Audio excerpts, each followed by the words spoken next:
আপনি কি কখনো ভেবেছেন কেন আমরা অনেক সময় এমন সিদ্ধান্ত নেই যা আমরা নিতে চাইনি? কেন আমরা না বলতে চেয়েও হ্যাঁ বলে ফেলি? কেন কিছু মানুষ খুব সহজেই আমাদের রাজি করিয়ে ফেলতে পারে? এই প্রশ্নগুলোর উত্তর লুকিয়ে আছে রবার্ট সিয়ালদিনির বিখ্যাত বই ইনফ্লুয়েন্স দ্য সাইকোলজি অফ পারসুয়েশনে। আজকের এই অডিওতে আমরা জানব মানুষকে প্রভাবিত করার 6টি শক্তিশালী নিয়ম। অধ্যায় 1, রেসিপ্রোসিটি, দাও তাহলে পাবে। মানুষ স্বাভাবিকভাবেই প্রতিদান দিতে চায়।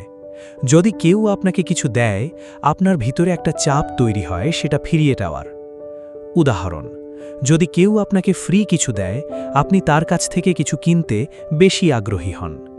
মার্কেটিংয়ে এটা খুব বেশি ব্যবহার হয়। Free sample, free trial, free gift. মূল ধারণা, আমি তোমাকে কিছু দিলাম, এখন তুমি আমাকে কিছু দাও। অধ্যায় 2, কমিটমেন্ট অ্যান্ড কনসিস্টেন্সি, একবার বললে ধরে রাখতে চাই। মানুষ নিজের কথার সাথে কনসিস্টেন্ট থাকতে চায়।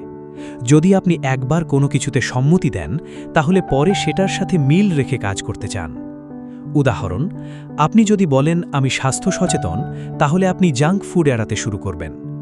ছোট হ্যাঁ, বড় হ্যাঁ, এটাকে বলে foot in the door technique.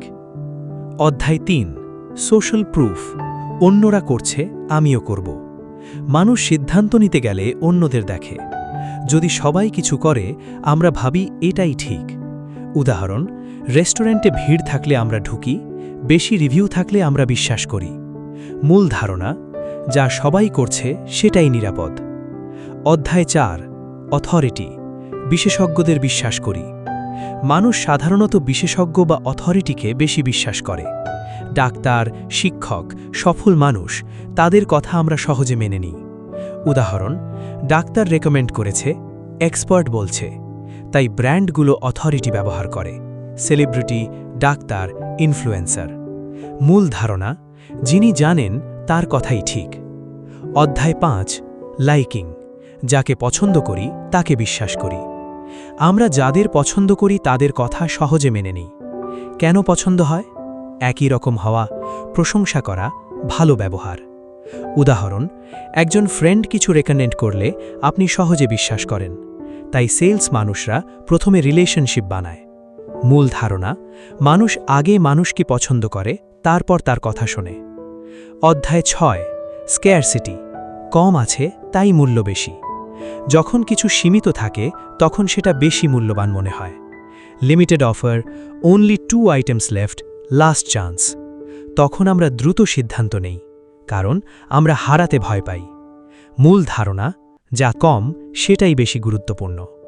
বাস্তব জীবনে ব্যবহার, এই 6টি নিয়ম শুধু মার্কেটিং না, প্রতিদিনের জীবনে কাজ করে। যখন আপনি কিছু কিনেন, যখন কাউকে রাজি করান, যখন সিদ্ধান্ত নেন, এই সব জায়গায় এই নিয়মগুলো কাজ করছে। সতর্কতা, এই জ্ঞান শক্তিশালী। আপনি চাইলে এটা ব্যবহার করে মানুষকে ভালোভাবে সাহায্য করতে পারেন, আবার চাইলে এটা দিয়ে মানুষকে ম্যানিপুলেটও করতে পারেন। তাই সচেতন থাকুন।